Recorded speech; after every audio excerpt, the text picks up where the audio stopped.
A interpretação da palavra, ela não é uma coisa tão difícil assim como algumas pessoas fazem. Umas teorias filosóficas complexas para tentar explicar definições básicas e simples sobre a palavra, como por exemplo a salvação em Cristo, o cumprimento dos mandamentos, as boas obras e a fé. Afinal, nós somos salvos pela lei ou nós somos salvos pela graça? A minha opinião é que essa forma de ver não é uma forma correta. A lei e a graça, elas não são exclusivas. Por quê? Nós vamos dar uma olhada hoje na Bíblia, entender por que a graça e a lei, elas não são exclusivas. Eu gostaria primeiramente de ler o texto que se encontra em João, Evangelho de João, capítulo 3, versículo 17 e 18, que diz assim: Porquanto Deus enviou o seu Filho ao mundo, não para que julgasse o mundo, mas que o mundo fosse salvo por ele. Quem nele crê não é julgado. O que não crê já está julgado, porque não crê no nome do unigênito Filho de Deus. Em primeiro momento, a impressão que dá é que o único requisito para a salvação seria crer no unigênito Filho de Deus. Pronto, eu creio em Jesus e eu estou salvo. Independente do que aconteça, isso garante a minha salvação. Só que nós temos que ver o contexto, nós temos que ler o texto inteiro para entender o objetivo principal desse texto. O que significa crer? Essa palavra crer, ela vem do grego e ela vem da palavra pisteuo. Ela significa crer, confiar, mas também significa conhecer ou obedecer. Significa ter uma fé dedicada, obediente a alguém. Esse crer em Jesus não significa apenas crer que ele existiu ou apenas crer que ele salva. Significa crer e obedecê-lo também. Eu gostaria de ler aqui mais uma passagem, primeira epístola de João, capítulo 2, versículo 4. Diz assim: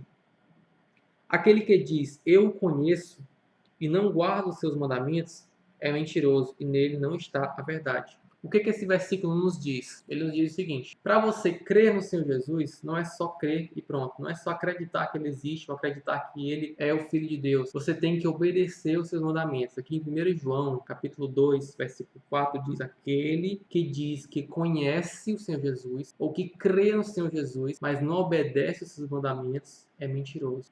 Nós não podemos, então, somente crer para ser salvos. Nós temos que ser obedientes à palavra do Senhor. Eu vou puxar aqui mais uma passagem que vai expressar melhor isso que eu estou querendo dizer. Que se encontra lá em Mateus, no capítulo 25 e no versículo 34, que diz assim: Então dirá o rei aos que estiverem à sua direita: Vinde, benditos de meu Pai, entrai na posse do reino que vos está preparado desde a fundação do mundo. Porque tive fome e me deste de comer.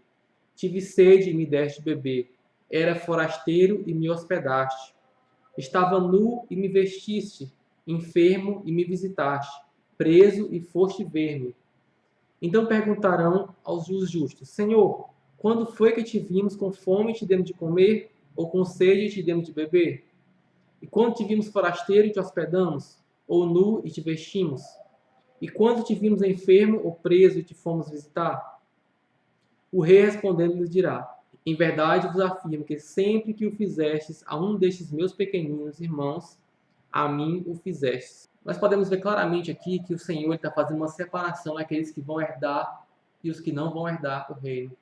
Aqueles que estão salvos e aqueles que não estão salvos. E o critério que ele usou não foi crer nele ou não. Não foi aqueles que confessaram o nome dele ou não. Na verdade, o critério que ele está usando aqui para separar os que estão à sua direita e os que estão à sua esquerda foi aqueles que deram de comer, aqueles que deram de beber, aqueles que abrigaram, aqueles que fizeram bem, aqueles que realmente cumpriram o propósito deles nessa terra. Nós podemos ver claramente aqui que obedecer ao Senhor é crer nele. Crer no Senhor é obedecer. Então, se nós dissermos que cremos e queremos a salvação nele, nós temos que obedecermos a ele. Então, na verdade, essas coisas são dependentes uma da outra. Crer no Senhor Jesus é dependente de obedecer aos seus mandamentos. E quais seriam esses mandamentos, então? São os 10 mandamentos? São as 613 leis? Aí nós vamos passar para um outro ponto também importante. O que são as leis? Nós temos que obedecer às leis ou não?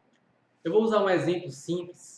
Imagine que alguém te prometeu uma viagem internacional com tudo pago. Você vai ter as passagens aéreas pagas para você e sua família. Você vai ter o hotel pago. Você vai ter toda a comida que você for consumir na viagem inteira paga. Os passeios pagos. Tudo isso incluído no presente que vão te dar. Aí você pergunta assim, mas tudo pago mesmo? Sim, tudo pago. Você vai ter apenas que custear o seu transporte da sua casa até o aeroporto. Aí você vai dizer assim, não, você disse que era tudo pago. A pessoa vai dizer, não, mas eu vou te dar a viagem inteira, eu vou te dar as passagens aéreas, o hotel, eu vou te dar tudo isso, você precisa apenas se deslocar da sua casa até o aeroporto. Aí você vai dizer, não, você prometeu tudo pago, então não quero. Você me disse que seria tudo pago. O Senhor nos prometeu vida eterna, nos prometeu um reino milenar, nos prometeu saúde, paz, segurança, tudo isso gratuitamente. Tudo que Ele nos prometeu foi gratuito. A única exigência que Ele tem é que você cumpra os seus mandamentos, que você ouça as palavras dele, que você aplique na sua vida os mandamentos que ele ensinou.